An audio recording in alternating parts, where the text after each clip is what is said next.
Hallelujah. Purihin ka, Ama. Hallelujah. Hallelujah. Thank you, Jesus. Oh God. Oh God. Hallelujah. Hallelujah. Oh, hallelujah. Mga kapatid, ito po natin na ating pututisipan. Awitin ito. Patuloy po natin pagbulay-bulayan ito, mga kapatid.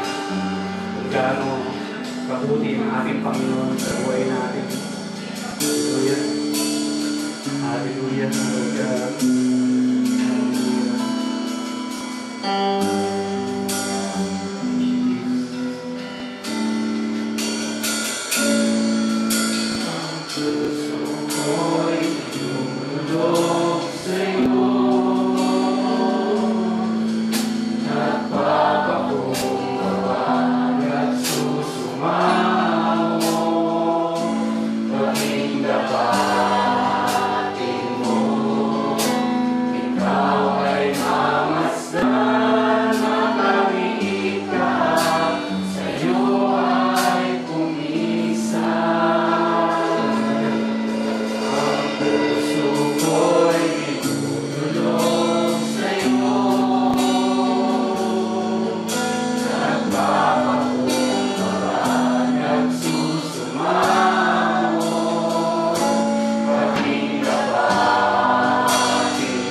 sa oras na ito. Marami na siyang nagawa sa atin sa panahon ito, binibigay ng Panginoon yung mga bagay, mga pangangailangan natin sa pang-araw-araw. Kahit na yung sitwasyon sa paligid, kahit na mga bagay na ito ay hindi mabuti sa ating paningin. In spite of that, nariyan pa ang ating Panginoon patuloy sa ating tabi na gumagabay sa atin, diba? Nagbibigay sa atin ng lakas ng hope, diba? Dapat lang nagpiliin natin magpuri, piliin natin sambahin siya ng may pag-asa. Kasi bini-welcome tayo ng ating Panginoon, hallelujah, ng mga oras na ito upang ibigay natin yung puso natin, yung mga alalahanin natin sa Kanya, dahil siya lamang yung God of order. Siya lamang yung makakagawa ng mga bagay na hindi natin kaya. Kasi kung wala talaga siya, wala tayo. Kaya patuloy natin awitan ang ating Panginoon. Patuloy natin itip yung voice natin sa Kanya sa mga oras na ito. Hallelujah. Itong kanta na to, pwede natin itong ibigay sa ating sa Panginoon ng buong buo. Praise you, Jesus. Hallelujah. Amen.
Panginoon. Kung saan po ay pinahintulutan niyo pong kami makarating sa lugar na ito, Panginoon. Sama-sama namin purihin, sama-sama namin sambahin sa Espiritu at katotohanan at maging inyong mga salita ay amin pong panghawakan na maranasan din po namin ito sa aming mga buhay. Tinataas namin ang inyong dakilang pangalan, ang pangalan lamang ng aming Panginoon Kristo. Salamat po sa mga kapatiran na narito po, Diyos. Ito pong aming dalangin na may pasasalamat sa matamis at makapangyarihan pangalan po namin Panginoon Jesus. Ang lahat ng anak ng Diyos na magsabi na, Amen. Tayo.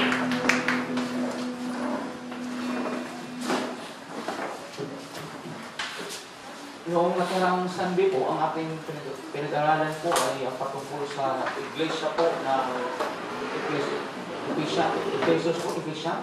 Ephesian Church. At nais ko lang po, bigyan po natin ng konting review ng nakaraan.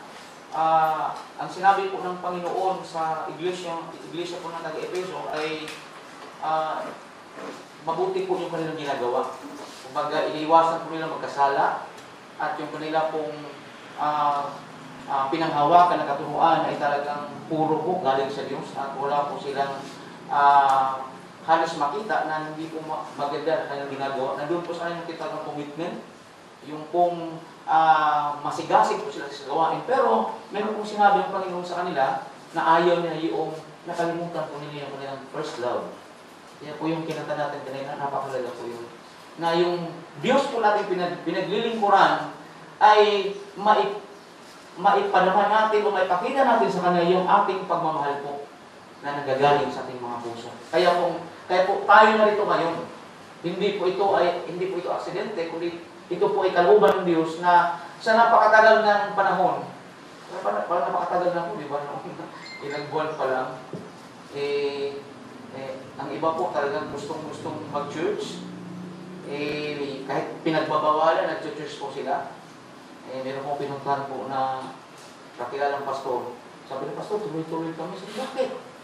Nandito ang pamilya ko. Ang pamilya po niya, yung kanyang mga miyembro. 6 ata po na may pamilya na din. Ang dami po nila. Ang mga apo pa lang po niya ata umabot na ng 22.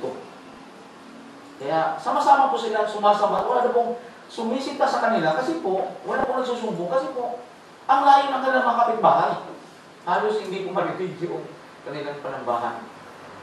Kaya sa atin po, hindi naman nakagawa po ng gano'n, ay isa rin pong pagpapala sapagkat gumawa pa rin po ang Diyos ng paraan kapag tayo pa hindi po mapalayo sa Kanya. Naniniwala po pa tayo doon. Praise God. Ito pong pangalawang iglesia po ay ito rin po isa sa mga iglesia sa una pong century. Yung tinatawag po na the Church of Smyrna. Revelation chapter 2 verse 8 to 11, makikita po natin doon. Basahin ko na po sa English, kasi may Tagalog naman po tayo doon. Sabi po rito, sa verse 8 ng chapter 2, and to the angel of the church in Smyrna write the works of the first and the last, who died and came to life. So sa verse 8 po, ang tinutukoy dito ng iba po ng ating Panginoon Jesus, siya po ay ang pasimula at ang pinakawakas. He is the beginning and the end. Si Jesus Christ lang po. Pero nakakalungkot po, sapagkat mayroon po narinig na kiniklaim niya na hati daw sila ni Jesus Christ. Si Jesus daw ang Alpha, siya daw ang Omega. Narinig po ba nila? So, bakit kay Jesus Christ lang po ito tinutukoy. Kaya, ito pong church po ng Smyrna, the church that would suffer persecution. Mas mabigat po itong church po ng Smyrna sapagkat nandoon po tinatawag na persecution. Yung paghihirap ng mga mananampalataya. Meron po minsan nakita ko doon sa sa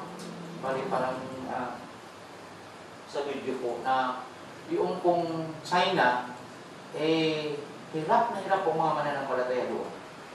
Kasi po bawal sa kanila. Hindi po maaaring katulad sa atin na meron malayo po tayong magpapaybus natin, open air po tayo pag natutusada. Sa kanila po tago. Nasa underground po sila. At yung kanila pong Bible study ay halos church na rin po dito sa atin.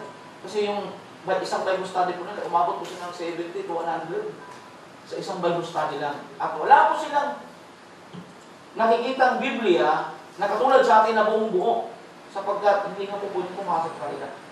At nag-aabang po yung mga mananampalataya kung sa tabing dagat po, sapagkat meron pala pong itinatapon doon na nilalagay sa mga bote po. At pagbukas nila, may mga pahina po ng Biblia at iniipon po nila yung at pinagsama-sama ng pagdating ng panahon. Kaya, ang kanila rin po tinatawag na pag water baptism, tayo po open na open, di ba? Swimming pool po tayo o sa dagat. Pero sa kanila po, ating gabi, alas 12 po ng gabi po sila nagkakaroon ng water baptism. At pag sila po ay nandoon na, pati po yung mga bata ay itinataas nila yung mga kamay nila at tumutulo yung kanilang kalupa. Talagang feel na feel po nila yung kabutihan ng Diyos sa kanilang mga buhay. At dito po, sa sinulat po, kung atin titigan po ang background ng Smyrna po, sila po ay doon pala po sa bandang, sa nakarating po, wala pa lang sa atin po, Western coast of Asia Minor po, important city of Western coast Asia Minor. Ito pong Smyrna na ito. Ito po ay napakalaki. Isinulat po ito ni Apostol John para po sa mga church doon sa taga-Smyrna. Pero meron po tayong makukuha mga aral po dito. Maging sa ating kapanahonan po. Ang una po, Jesus starts by acknowledging their trials. Jesus starts by acknowledging their trials. Ang sabi dito sa verse 9 na po tayo, I know your afflictions and your poverty, yet you are rich, and I know the slander of those who say they are Jews and they are not, but are a synagogue of Satan. Revelation 3:20 po. Ang tinutukoy po dito na sinasabi pong paghihirap na maranasan po nila ay sinabi ng ating Panginoon sa Kristo po. Wala naman po sigurong nakaranas sa atin dito ng gano'n po sa ating lugar, sa ating bansa. Nung nagpapastor po doon sa Mindanao, meron po si dalawang magkapatid doon na umakyat sa church. Nahikayat po yung isa, yung kuya po, sapagkat gusto niyo kumanta. Hindi po siya mananampalataya. Sabi siya, pumunta din sa church sa makakanta sumama po siya. Hanggang nakikita ko po sa dalawang mga mata ko, pagkatapos po ng gawain, sinisigawan po yung magkakapatid ng nanay. Kung ano-ano po sila, umuwi na kayo! Anong ginagawa mo dyan? Nagduduod po ako Ginagawa ko na kung nilalapit ng nanay. Bakit po? Gusto ko kayo. Kaya dati na din naman po kami pastor ng mga mananampalataya. Ganun po ba? So, kinakaibigan ko po yung nanay. Hanggang dumating po yung pagkakataon po na ipinahintulot po ng Diyos na mabakit po sa kanila. Ang mananampalataya po ay hindi po nakahiga po sa tinatawag na rosas po na walang problema. Walang kapigatian na maranasan. Maging mismo ang ating pamilya, pwede tayong pusigin, pwede tayong awayin nila. Kasi bakit po tayo pumupunta sa church? Ano bang meron dyan? Magkakapera ba tayo? Ganun po laging sinasabi ng mga pag mangarap po tayo sa labas, pag nag-iinuman, bakit meron bang pera dyan, Pastor? Ano bang kikitain ko dyan? Higit pa po yung makikita nila sa pera. Nakikitignan po natin. At ito po ay sinabi natin po yung Jesus sa kanila na talaga pong alam po ng Diyos na sila po ay dadanas po ng ganun pong kapighatian. At hindi lang po sabi po dito, and I know your afflictions and your poverty. Pero binawi po ito Binawi po ito dito sa Biblia.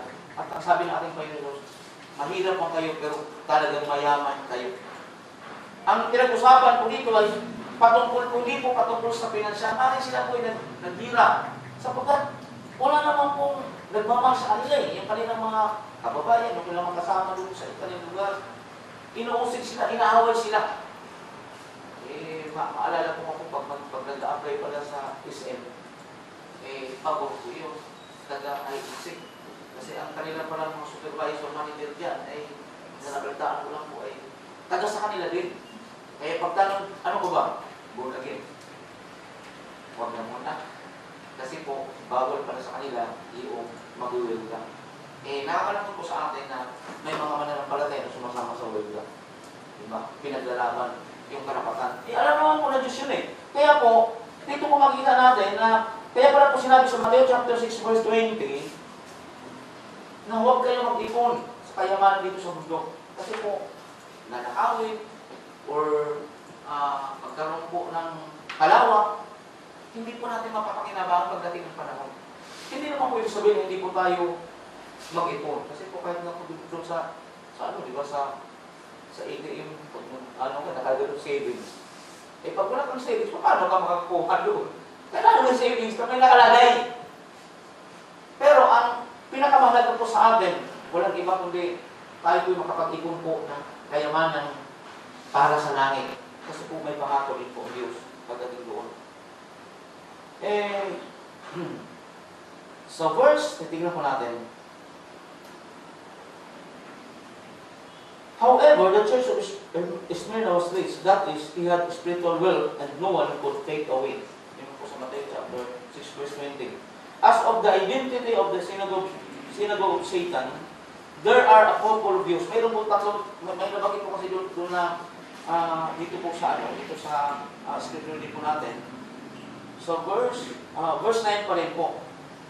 I know your tribulation and your poverty, but you are rich, and the slander of those who say that they are Jews and are not, but are a synagogue of Satan. Nabanggit po dito yung word na synagogue of Satan. Ito po, may mga views po na binanggit dito. Una po, sabi rito, one is that this was a group of Gentiles. So, yung po nagsasabi ng declare sa mga Hudyo, who called themselves Jews. Instead of following Judaism, however, this self-proclaimed people of God worshiped the Roman Emperor and spoke out against the Christians in Smyrna.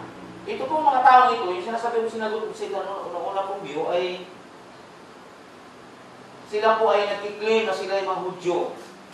Instead na sila po ay pumunta sa kanilang religion sa Judaism, ang ginagawa po nila ay ang kanilang wala pong sinasamba, walang iba rin ang emperor ng Roman, at saka sila po ay galit na galit sila.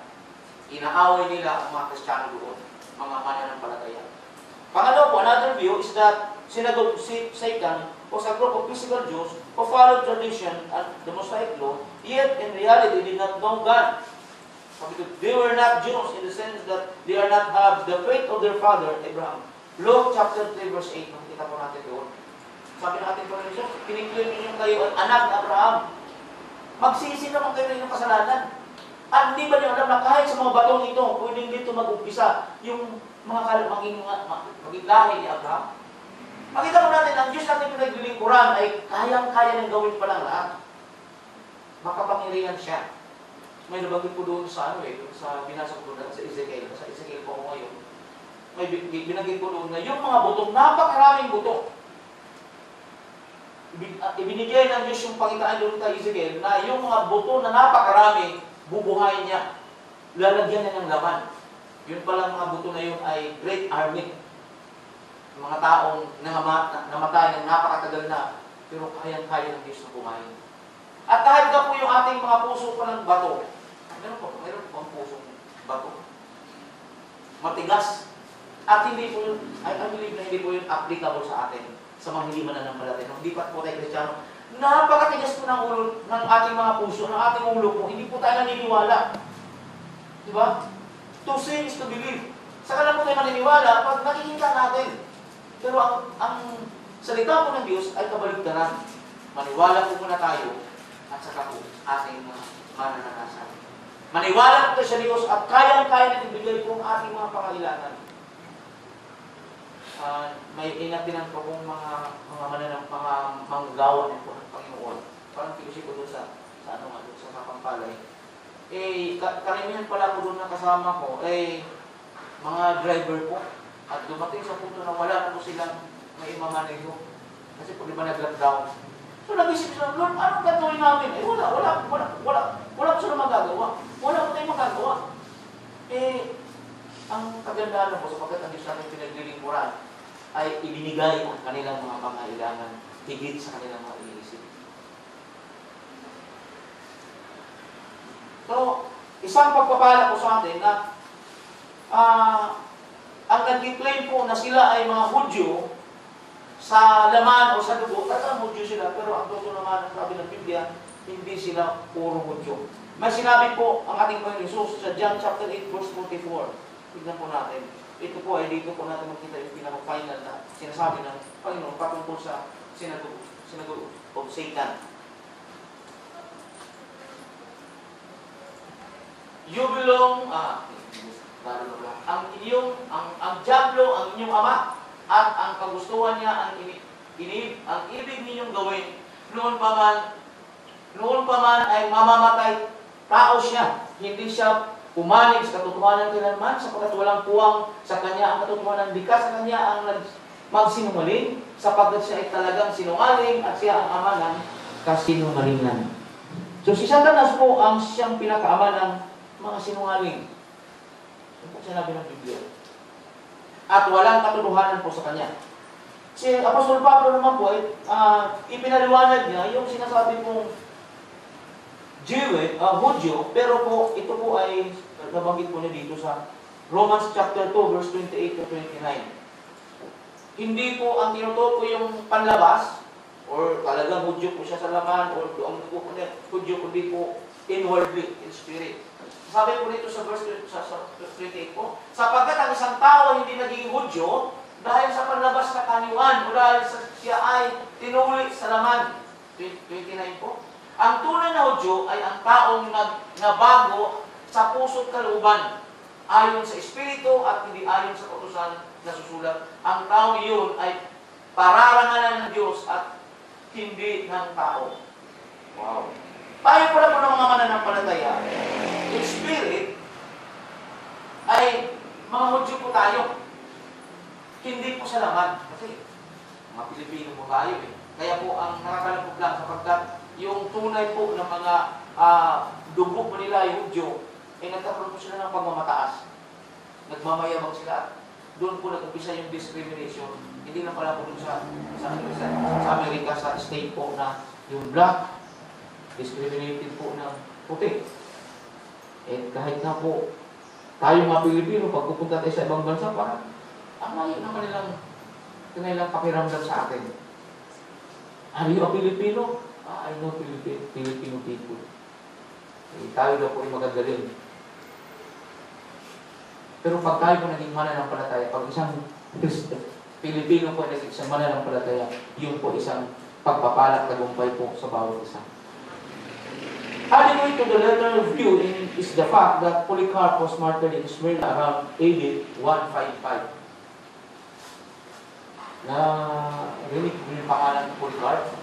Isa po siyang mananampalataya na talagang 100% ibinibigay ng sarili niya sa Panginoon. Pero, ang nangyari sa kanya, talagang naging martyr po siya. Sinunog po siya. At ang ano po ay dito pala po siya sinunog sa lugar po ng Smyrna.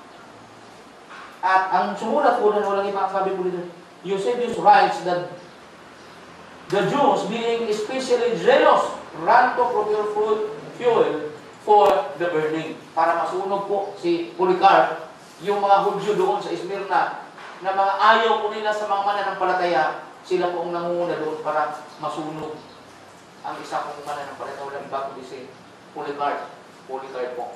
Kanya, ito po ay isa pong makita natin na isang blessing na kung saan makita po natin ang ginawa po ng Diyos doon sa lugar po ng unang kongregasyon. Isa po sa unang kongregasyon doon sa Smyrna. After commending the church in Smyrna for their spiritual victories, Jesus warned of coming persecution. Yun nga po. You're about to suffer. I tell you, the devil will put some of you in prison to test you, and you will suffer persecution for 10 days. Revelation chapter 2 verse 10. Some of the church members will be imprisoned, and this wave of persecution will last 10 days. However, he gives hope to his church. Do not be afraid. He says to Smyrna believers, would you have the courage to face the trial? Matthew chapter 5 verse 11 at saka 12. So dumanas po sila sa tinatawag na persecution. Kung titignan po natin doon sa Matthew chapter 5 verse 11 and 12, si Jesus Christ po mismo nagsabi sa kanyang mga tagasunod, Ano pong sinabi sa Matthew chapter 5 verse 11 at saka 12 po? Mapalad ang mga nilalait at inuusig ng mga tao at pinaparatangan ng lahat ng uri ng kasamaan na pawang kasinungalingan ng dahil sa akin. Verse 12, magsaya kayo at magalak sapagkat malaki ang inyong gantimpala sa langit, gayon din ang ginawa ng mga tao sa mga propetang nauna sa inyo. Wow. Kaya pala po sinabi ng ating Panginoon Jesus sa mga tagasunod sa Kanya na talagang mayroong pag-uusig na mararanasan. Tayo lang po walang ganun eh. Trial. Sinubok po tayo sa ilang buwan. Kumusta po yung ating pananampalataya? Ganun lang po siguro ka-anuncio po sa atin. Kasi wala naman tayong persecution na naranasan eh. Meron bang gustong pumatay sa atin kasi naging mananampalataya tayo? Bihira po. Yung po yung isang pinsang paso, naasahin po sa doon sa may bandang mga NBA po, talagang binabantaan po siyang patayin. Ginawa ng mga pulang pinsan po, inunahan po niya. Nag-fasting po siya. Lord, papatayin daw nila ako eh. Kung papatayin mo ako eh, mas maganda dito sa fasting na siguro. Kasi walang sakit. So, nagpag-fasting po siya ng mahaba. At nagtataka po yung kanyang gustong bumalik sa kanya. Pagkat hindi po nila mapatay-patay yung pinsan po at hanggang ngayon po, buhay pa rin yung pinsan po. Pastor pa rin po siya. At yung isa pong nakausap po personal, na na-assign na po siya sa Marawi City, galit na galit yung mga Muslim sa kanya. Si bawal sa kanila, na sila po hikayatin maging Kristiyano. O sa kanila, kung ang Kristiyano, maging Muslim, kasi babayaran po nila. Alam ko po nung sa budget kami, 15,000. Ipagpapalit mo lang yung religion mo sa kanila. Eh, pag wala kang pera, sakyan mo na. Kasi 15,000 ba naman eh. Tapos tutuwad-tuwad ka, kahit doon sa barko, maglakad, tutuwad din para si Robin Padilla eh. Hindi ko na Muslim siya. Pero ito po ay, ang nangyari sa kanya, gusto siyang patayin. At minsan po talagang nagkasalubong po yung kanilang karga. May dala-dalang sako po yung gustong pumatay sa kanya, ang laman pala mga baril. At sabi ng pastor, gusto ko namin patayin. Ha? Bakit? Ano namin ginagawa mo eh? Nangangaral ka sa pangalan ni Jesus? Kaya, kumuha po sa sako yung isang tattoo pa ata sila. At tinutukan po siya dito sa ulat. Talagang bagong-bago pa. Makinta pa yung 45. Pinutok na. Kinalagip po yung gatilyo. Hindi po pinutok. Sabi nung gusto ko kasi sa kanya, Pastor, ano bang ating-anting? May kapangyarihan ka ba? Wala. Wala akong kapangyarihan. Wala akong ating-anting. Wala akong yung sinasabing agimat. Puso ko na sa Biblia kayo eh. Agimat eh. Kaya ang nangyari, sabi na, akala ko Pastor, mabubuhay kami. Meron kaming nakatalaga dito. Ang dami-dami pa dito. Pangalawa, hindi po pumutok. Pangatlo, hindi naman po pumutok. Eh, ang ginawa ko noong gusto kong pumatay sa pinalo na lang siya rito. Nakatulog po siya, nawalan siya ng malay. Ang pagkakaalam po niya, patay na siya. Nung nagising siya, iniwan siya ng mga gusto pumatay sa kanya. Sabi niya, akala ko patay na ako. May papala ako. Kaya mayroon pong ganun mga pagkakataon na nararanasan po ng mga mananampalataya yung pag-uusig. At hindi lang po basta-basta pag-uusig, kundi po papatayin po na mga hindi mananampalataya yung mga mananampalataya. At ito po sabi dito, sinagogong Satan. Yun po ang kanilang trabaho. Pero meron pong sinasabi dito, pangalawa po, una po, Jesus starts by acknowledging their trials. Pangalawa po, Jesus calls them to remain faithful in their suffering. Be faithful. Pati sa atin po siguro, applicable po sa atin. Pagkitapat ng tayo sa Panginoon. Kahit po ganito ang karanasan natin ngayon, naranasan natin. Hindi ko rin po sa kakakalain na kung bakit hindi po ako makauwi-uwi sa Mindanao. 3 beses na po akong nagpabok po na makauwi ko sa Mindanao. Sabi ko, salamat sapagkat po nakauwi pala ako. 3 buwan ako doon hindi makabalik dito. Kawawa naman yung mag-ina ko. May magandang plano po sa aking mga buhay. Isa pong nabalitaan ko naman pong mga mananampalataya na kung saan nung ipinagbabawal po yung gawain, pumupunta po sila sa church. Hindi sila natatakot na hulihin. Yung sabi ko, Pastor Sam, sabi ko, malalaman natin pagkatapos ng lockdown kung babalik ko sa church. Kung pagkatapos ng umating ulo ng ayaw ko na magpapigil kasi Diyos lang naman sinusundin nila. Hindi na po umatin sa church. Nasubok yung kanilang pananampalataya. Maging sa atin po, napakalaga po na tayo po ay maging tapat sa Panginoon, ano man po mangyari. Bakit po? May pangako pong Diyos. And I will give you the crown of life.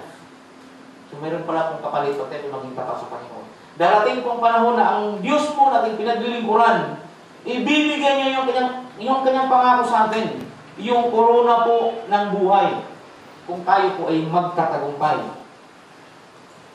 Here a specific crown is mentioned for those who die as a result of suffering for Christ.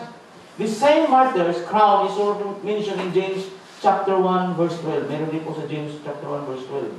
Blessed is the man who perseveres under trial, because when he stood the test, he will receive the crown of life that God has promised to those who love Him.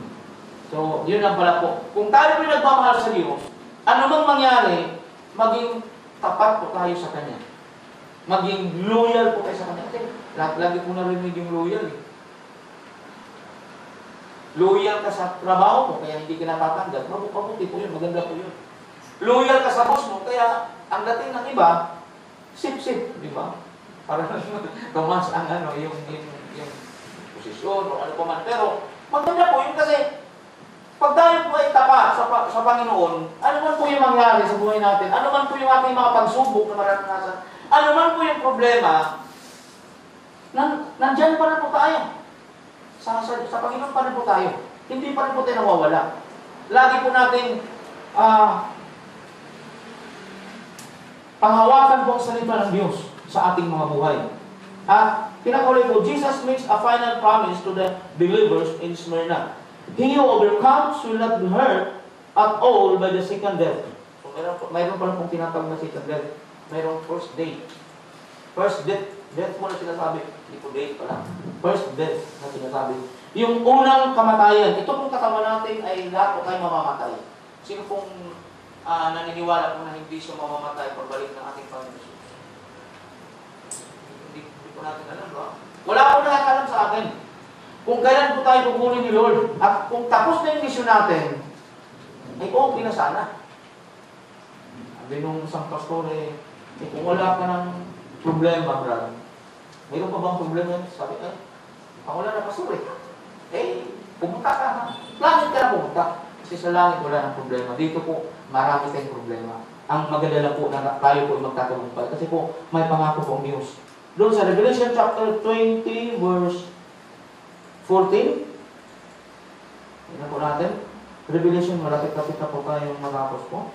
Revelation chapter 20, verse 14. Ano pong sabi?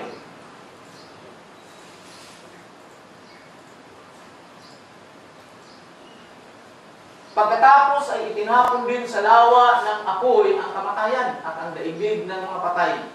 Ang lawa ng apoy ang pangalawang kamatayan. Nabilib po na hindi na tayo darating doon sa pangalawang kamatayan.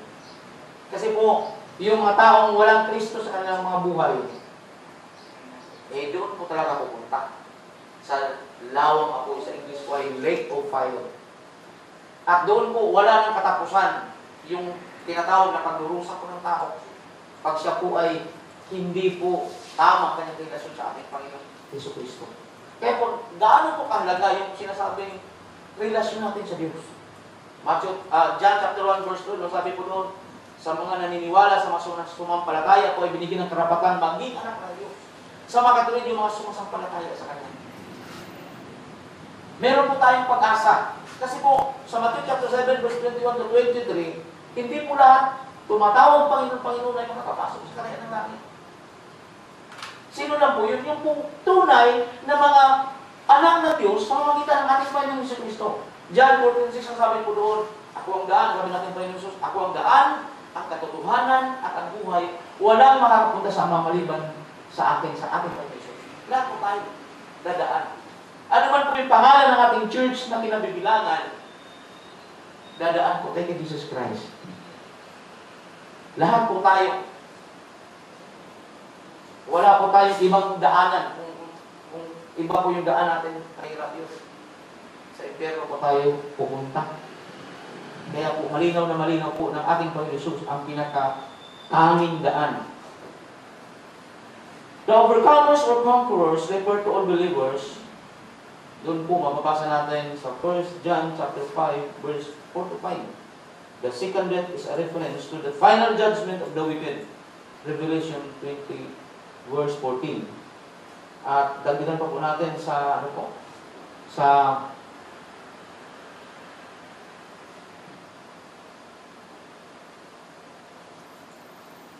ang sabi po dito sa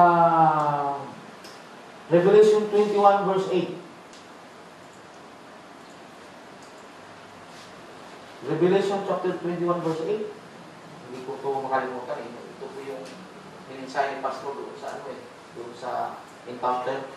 Tignan po natin ulit. Subalit malagim ang kasasapitan ng mga luwag, ng mga taksil, ng mga nagpapasasa sa kasuklang-suklang na kahalayan, ng mga mamamatay tao, ng mga nakikiapid, ng mga mangkukulam, nakukatamang mangkukulam, ng mga sumasamba sa Diyos-Diyosan, at lahat ng mga sinungaling, ang magiging bahagi nila ay sa lawa ng apoy, sa lawa ng nagliliyab na sopre. Ito ang pangalawang kamatayan.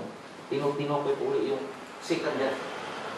At ito po ay napakalaga kung makita natin na ang Diyos po natin pinaglilingkuran ay nangako po siya sa bawat isa sa atin. Hindi lang po ito sa Book of Smyrna o sa Church of Smyrna po, kundi po sa ating pong kapanahunan.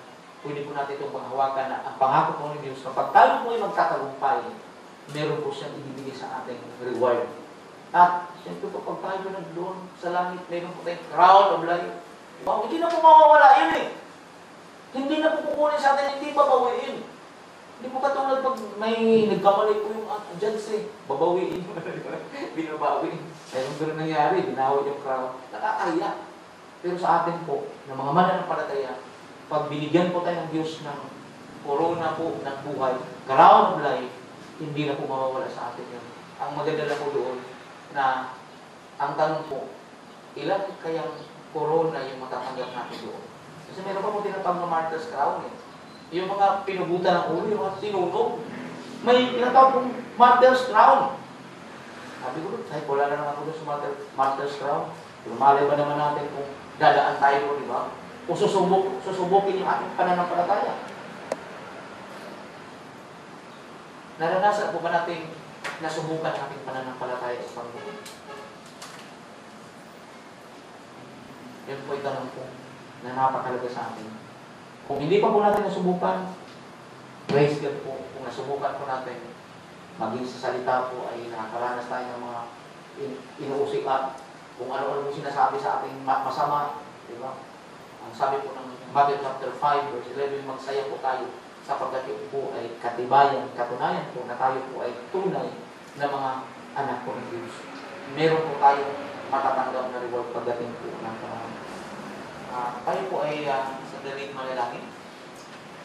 Amang banal na makapangyarihan ni Diyos sa lahat, kaya ano po ng iyong salita na aming pinagbulay-bulayan sa umagang ito ay magsilbi pong kalakasan ng aming pananampalataya. Naway maabutan niyo kami na tapat po sa inyo at mapagtagumpay ng mga mananampalataya sapagkat may paako kayo sa amin na hindi po kami dadanas dun sa pangalawang kamatayan at maging mutulyos yung sinasabing corona po ng buhay. Crown of life na inihanda po para sa bawat isa. Tulungan niyo po kami, O Diyos, na magampanan namin, magawa namin ang inyong kalooban at naniniwala po kami sa pamagitan po ng inyong kapangyarihan ng banal na Espiritu, the fruit of the Holy Spirit, na siya mag-overflow sa aming mga buhay. Lord, malagpasan namin, papagtagumpayan po namin anuman po ang pagsubok na aming mararanasan sa libutan ito. Tinatas namin ang dakilang pangalan ng aming Panginoon Jesus. All the glory, honor, and praise is for you alone. In the most precious name of our Lord Jesus Christ. Amen. Amen. Praise God.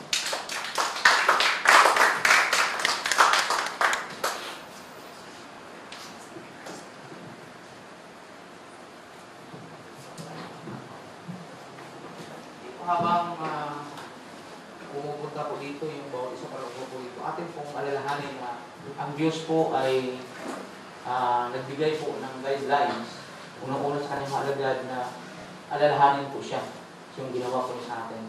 Kung gagawin natin ngayon ang Holy Communion po ay isang alaala natin sa Diyos na mahal na mahal niya tayo.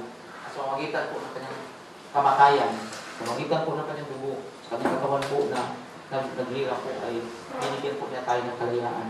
Sabi nga po doon sa 1 Peter, nasabi ko doon na sa magitan po ng malatay ng katawan ng ating Panginoon Jesus, ginagaling po tayo sa ating mga sakit at naramdaman. Hindi lang po physical, hindi po higit sa lahat spiritual na sakit at naramdaman.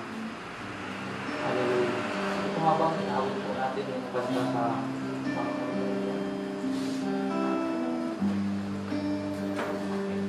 Ito ang tinaway ng buhay at pwede pong pumunta po dito isa-isa lang po yung hindi pa po nakapag-take ng communion. Hindi na po natin yan. Kanya-kanya na po din po narito. Isa lang. At maaaring habang tayo po ay papunta rito, hawakan natin yung ating iinumin at magkainin po. Siyasatin po natin ang ating mga sarili sa Panginoon. Pwede po siguro tumayo po ang bawat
Maraming salamat po, Ama, sa inyong kabutihan.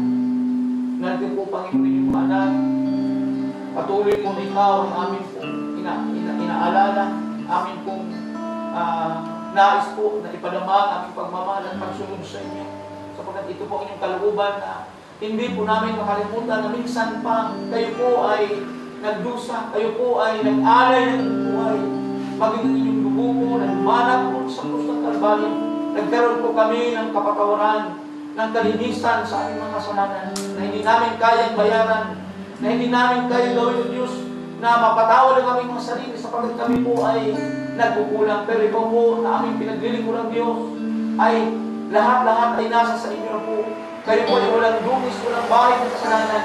Kanya po sa mga sagaling ito, narito po Diyos ang simbolo ng inyong katawan, ng inyong dugo po, na aming itiday po Diyos upang ang inyong kalooban lamang ang maganap sa aming mga buhay. Sinasampakan namin, pinasalamatan sa pangalan ni Jesus. Amen. Amen.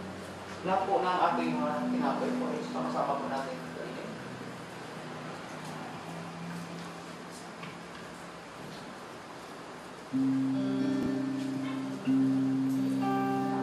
Hallelujah. po ang simbolo ng dugo natin sa Jesus.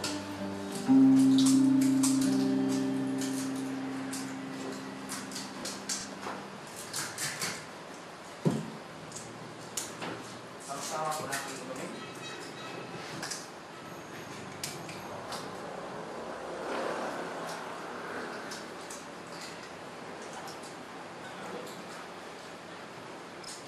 Salamatan po natin ang Diyos. Salamat, Ama. Salamat po sa inyong kabutihan. Kami po, Diyos, inyong pinili at tinawag. Tunay nga po, ikaw ang may-ari ng aming mga buhay. Wala po kaming may pagmamalaki. Kami po'y nagagalak at nagpapasalamat sapagkat muli po nung kami binigyan ng pag-asa sa pamamagitan po ng inyong salita, sa pamamagitan po ng aming Panginoon si Kristo, na kung saan lugar inako niya lahat ng aming mga pagkasasala. Buong mundo, buong sanlibutan, binigyan niyo ng kapatawaran ng aming kasalanan. Kanya po, isang pagpapala na kami po ay nagkaroon ng buhay na walang hanggan sa pamamagitan ng aming Panginoon sa Kristo. Kaya po, lugar, sa iyo namin ipinagkatiwala ang aming mga buhay. Maraming salamat po. Hallelujah. Ang pag-ibig ng Diyos Ama at ang dakilang biyaya ng ating Panginoon Jesus, ang patuloy na pagsama ng Banal na Espiritu, ang siyang sumaatin ngayon at magpakailanman. Lahat ng anak ng Diyos ay magsabi na, Amen. Ano po kami ulit, Panginoon, sa bulwagang ito, Lord, upang magbalik papulit pasasalamat sa iyong kabutihan sa amin sa loob ng isang linggo, Panginoon, at sa pang-araw-araw na kabutihan mong nararanasan namin, Panginoon. Maraming salamat, Lord, sa oras na ito. Patuloy na pagpalain mo, Lord, ang mga kaloob na ito na aming ibinalik sa iyo. Ibinalik namin ito, Lord, hindi dahil kailangan mo. Ibinalik po namin ito dahil ito po'y buong puso namin pagbabalik ng pasasalamat at papuri sa iyo.